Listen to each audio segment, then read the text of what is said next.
பிஸ்மில்லாஹிர்ரஹ்மானிர்ரஹீம். Medina என்றால் நகரம், city என்று பொருள். நகரம் என்று ஒரு தனி ஊர் உலகில் இல்லை. சென்னை நகரம், டெல்லி நகரம் என்பது போன்று ஏதாவது ஒரு பெயருடன் சேர்த்தே அதை கூறுவார்கள். ஆனால் மதினா மட்டுமே நகரம் என்ற பெயரால் அழைக்கப்படுகிறது. அது உலகின் ராஜா முஹம்மது நபி ஸல்லல்லாஹு அலைஹி வஸல்லம் அவர்கள் வாழ்கிற பூமியாகும். உலகின் மற்ற ஊர்களுக்கும் மதினாவிற்கும் பல வித்தியாசங்கள் உண்டு. ஆரம்பத்தில் மதினாவுக்கு எவ்வித சிறப்பும் கிடையாது. அதன் ஆரம்ப பெயர் யஸ்ரிப், நாசம், பழிப்பு என்பதாகும். நபிகள் நாயகம் ரசூலுல்லாஹி ஸல்லல்லாஹு அலைஹி வஸல்லம் அவர்கள் அப்பெயரை மாற்றி மதினா என்று பெயரிட்டு அழைத்தார்கள். அல்லாஹும் அப்பெயரை அங்கீகரித்து அவ்வாறே குர்ஆனில் அவ்வூரை குறிப்பிடுகிறார். மா கான லி அஹ்லில் மதீனா வமன் ஹவ்லஹும் மினல் அஅராபி அன் யதகல்லஃபு அன் ரசூலில்லாஹி வலா யர்கபு பிஅன்ஃபுஸிஹிம் அன் நஃப்ஸி. மதீனா வாசிகளாலும் சரி அல்லது அவர்களை சூழ்ந்திருக்கும் கிராமவாசிகளானாலும் சரி, அவர்கள் அல்லாஹ்வின் தூதரை பிரிந்து பின்தங்குவதும் அல்லாஹ்வின் தூதரின் உயிரை விட தம் உயிரையே பெரிதாக கருதுவதும் தகுதியுடையதல்ல. மக்கா, பைத்துல் முகத்தஸ் ஆகியவற்றுக்கு ஆரம்பத்திலிருந்தே பல சிறப்புகள் உண்டு. அதுபோல் மதினாவிற்கு ஆரம்பத்திலிருந்தே தனிச்சிறப்பு என்பது கிடையாது. எப்போது நபி அவர்கள் பொற்பாதம் அந்த பூமியில் பதிந்ததோ அப்போதிலிருந்து அந்த ஊர் தனிச்சிறப்பு பெற்றதாக மாறியது. பெருமானார் ஸல்லல்லாஹு அலைஹி வஸல்லம் அவர்கள் தங்களது 53வது வயதில் ரபியுல் அவ்வல் பிறை 12 மதினாவிற்கு ஹிஜ்ரத் செய்து நுழைந்தார்கள்.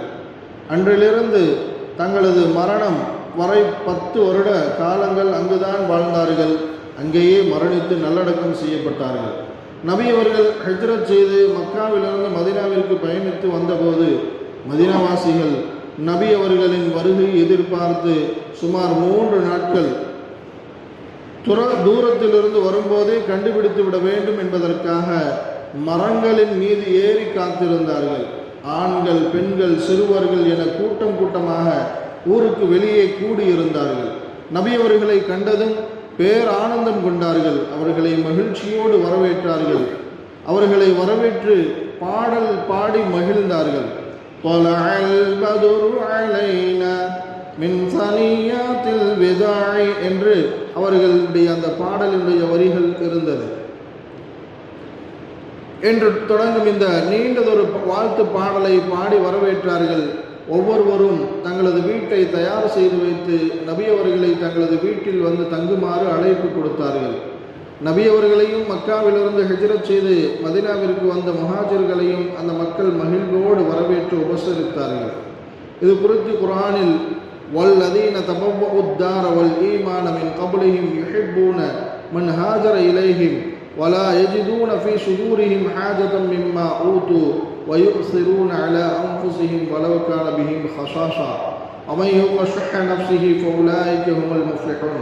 இன்னும் சிலருக்கு இதில் பங்குண்டு அவர்கள் மதினாவில் முஹாஜிர்களுக்கு முன்னரே ஈமானுடன் வீட்டை அமைத்து கொண்டவர்கள்.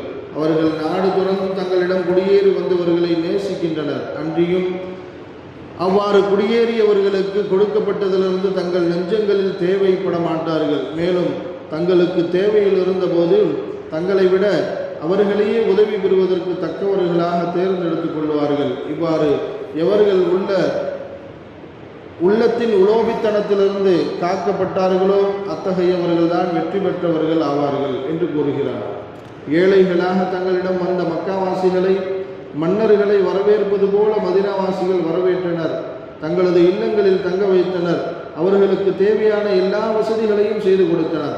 அல்லாஹுடைய கட்டளையின் பிரகாரம் நபி அவர்களின் ஒட்டகம் ஹஜ்ரத் அபூ அய்யூப் அல் அன்சாரி ரலியல்லாஹு அன்ஹு அவர்களின் வீட்டிற்கு முன்பு போய் நின்றது.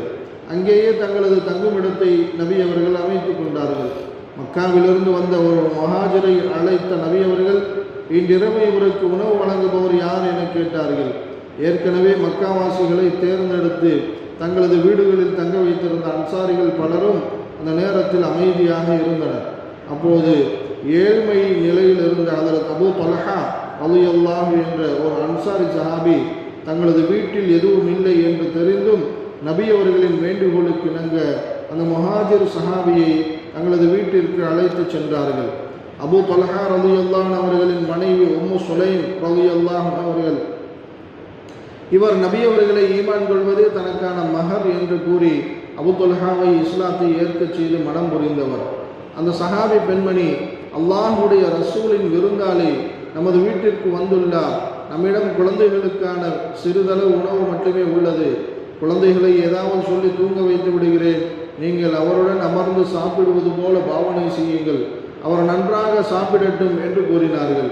இவர்களது இச்சிறப்புமிகு செயல் குறித்து தங்களுக்கு தேவை இருந்த போதிலும் தங்களை விட அவர்களையே உதவி பெறுவதற்கு தக்கவர்களாக தேர்ந்தெடுத்துக் கொள்வார்கள் என்று அல்லாஹ் குர்ஆனில் பாராட்டுகிறார். தங்களது ஈமானை காப்பதற்காக வேறு இடத்திலிருந்து புலம்பெயர்ந்து வந்த முஸ்லிம்களை எவ்வாறு நடத்த வேண்டும் என்பதற்கு மதீனாவாசிகளே இவ்வுலகிற்கு மிக பெரும் முன்னுதாரணமாக திகழ்கிறார்கள். மக்காவிலிருந்து எதிரிகள் படை திரட்டி வந்தபோது அவர்களை எதிர்த்து நம்முடன் முஹாஜிர்களுடன் இணைந்து இந்த மதீனாவாசிகளும் போர் புரிவார்களா என்ற எண்ணத்தில் நபி அவர்கள் இருந்தபோது மதீனாவாசியான ஹதரத் சஅத் இப்னு உபாத்தா ரலியல்லாஹு அவர்கள், லவ் அமர்தனா அன் நஹூல் பஹர லஹுல்னாஹு வலவ் அமர்தனா அன் நضرب அக்பனாஹு இலா பரக்கில் கைமாதி லஃபஅல்னா. ரசூலுல்லாஹ், தாங்கள் எங்களை கடலில் விழச் சொன்னாலும் நாங்கள் விழுவோம், பருகுல் கமாத் என்னும் தொலை தூரமான இடத்திற்கு போய் அவ்வாறு செய்ய வேண்டும் என்று தாங்கள் சொன்னாலும் நாங்கள் அதை செய்வதற்கு தயாராக இருக்கிறோம். அன்சாரிகள் அனைவரும் இவ்வாறு செய்வதற்கு பிறகுதான் முஹாஜிர்களில் முதல் ஒட்டகமே வரும். அதாவது நாங்கள் தங்களுக்காக எங்களது உயிரை தியாகம் செய்வதில் முஹாஜிர்களை விடவும் முந்தியிருப்போம் என்று அவர்கள் ஆற்றிய வீர உரை வரலாற்றில் இன்றும் மதீனாவாசிகளின் தியாகத்தை பறைசாற்றும். பத்ர் போரின் முதல் தியாகியே ஒரு அன்சாரி சஹாபிதான். நபி அவர்கள் போருக்காக சஹாபாக்களை ஆர்வப்படுத்திய போது, வஸ்ஸாரிஉ இலா மக்ஃபிரத்தின் மின் ரப்பிக்கும் வ ஜன்னத்தின் அர்துஹா ஸமாவாத்து வல் அர்து உஇத்தத் லில் முத்தகீன். இன்னும் நீங்கள் உங்கள் இறைவனின் மன்னிப்பை பெறுவதற்கும் சூனபதியின் பக்கமும் விரைந்து செல்லுங்கள், அதன் அகலம் வானங்கள் பூமியை போல் உள்ளது, அது பயபக்தி உடையவருக்காகவே தயார் செய்து வைக்கப்பட்டுள்ளது என்ற வசனத்தை ஓதி காட்டிய போது தமது கைகளில் பேரிச்சம்பழத்தை வைத்து சாப்பிட்டு கொண்டிருந்த ஒரு அன்சாரி சஹாபி அதை முழுவதும் சாப்பிட்டு தன்னுடைய நேரத்தை வீணாகிவிடக் கூடாது என்பதற்காக அதை அப்படியே போட்டுவிட்டு சென்று போரில் கலந்து ஷஹீதானார்கள். ஹஜ்ரத் சஅத் இப்னு ரபீஉ ரலியல்லாஹு அவர்கள் நபி ஸல்லல்லாஹு அலைஹி வஸல்லம் அவர்களுக்கு பிரியமான அன்சாரி சஹாபி. நபி அவர்களை மதீனாவுக்கு வரும்படியும் அங்கு எல்லா விதமான ஒத்துழைப்பும் தருகிறோம் என்று கூறியும் அகபாவில் ஒப்பந்தம் செய்தவர்கள் இவரும் ஒருவர். உஹது போர் முடிந்த போது நபி அவர்கள் தோழர்களிடம், உங்களில் யாரேனும் சென்று சஅத் இப்னு ரபீஉ ரலியல்லாஹு அவர்கள் எந்த இடத்தில் குற்றியராக இருக்கிறார்கள் என்பதை பார்த்துவிட்டு அவர் இறுதியாக என்ன சொல்கிறார் என்பதையும் கேட்டு வாருங்கள் என்று கூறி சிலரை அனுப்பினார்கள். ஒரு ஸைத் இப்னு சாபித் ரலியல்லாஹு அவர்கள் அங்கு சென்று பார்த்தபோது சஅத் இப்னு ரபீஉ ரலியல்லாஹு அவர்கள் 70 வெட்டுக்காயங்களுடன் குற்றியராக மயக்கம் பெற்று கிடந்தார்கள். அந்த 70 வெட்டுக்களில் 12 மட்டுமே அன்னாரின் விழிப்பு நிலையில் எதிரிகள் வெட்டியதாகும். மீதி அனைத்தும் அன்னார் மயக்கமுற்ற பிறகு வெட்டியதாகும்.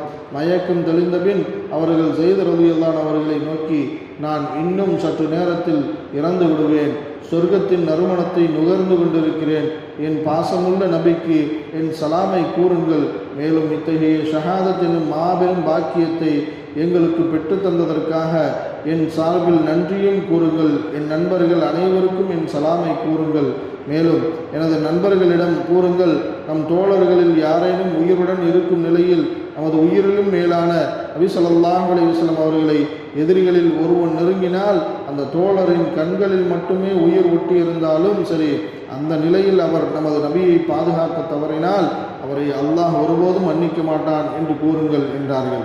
இந்த வார்த்தையை கூறிய சற்று நேரத்தில் அவர்களின் உயிர் பிரிந்தது. இந்த சஅத் இப்னு ரபீஉ ரலியல்லாஹு அவர்கள்தான் முஹாஜிர்களில் அப்துர் ரஹ்மான் இப்னு அவுஃப் ரலியல்லாஹு அவர்களை தங்களது தோழராக தேர்ந்தெடுத்து நமது வீட்டிற்கு அழைத்து சென்றவர்கள். மேலும் அவர்களிடம், அன்சாரிகளில் நான் பெரும் செல்வம் படைத்தவன், இன்று எனது சொத்தை இரண்டாக பிரிக்கிறேன், அதில் ஒன்றை உமக்கு தந்து விடுகிறேன். எனக்கு 2 மனைவிகள் உள்ளனர், அவர்களில் அழகானவரை நீங்கள் தேர்ந்தெடுங்கள், நான் அவரை தலாக் சொல்லிவிடுகிறேன், அவளது இத்தாவிற்கு பிறகு அவளை நீங்கள் மணமுடித்துக் கொள்ளுங்கள் என்று கூறியவர்கள். இவ்வாறு மதினாவின் அன்சாரிகள் இந்த மார்க்கத்திற்காக எண்ணில் அடங்காத தியாகங்களை செய்தவர்கள். மக்கா வெற்றி கிடைத்த போது நபி அவர்கள் சஹாபாக்களோடு வெற்றி வீரராக மக்காவினுள் நுழைந்தார்கள். சஹாபாக்கள் அனைவரும் மகிழ்ச்சியில் திளைத்திருந்த போது அன்சாரிகள் மட்டும் நபி ஸல்லல்லாஹு அலைஹி வஸல்லம் அவர்கள் மதினாவை விட்டு வந்து இங்கேயே தங்கிவிடக்கூடாதே என்று கவலைப்பட்டார்கள். இப்போது மதினா நகரம் மலக்குகளால் பாதுகாக்கப்பட்ட ஒரு நகரமாகும். தஜ்ஜால் இந்த நகரத்திற்குள் நுழைய முடியாது. மதினாவில் மறைந்து ஜன்னத்துல் பக்கீயில் அடக்கம் செய்யப்படுபவர் மறுமையில் நபி ஸல்லல்லாஹு அலைஹி வஸல்லம் அவர்களோடும் சஹாபாக்களோடும் எழுப்பப்படுகிறார். இன்னும் பல்வேறு சிறப்புகள் கொண்டதுதான் மதினா நகரம்.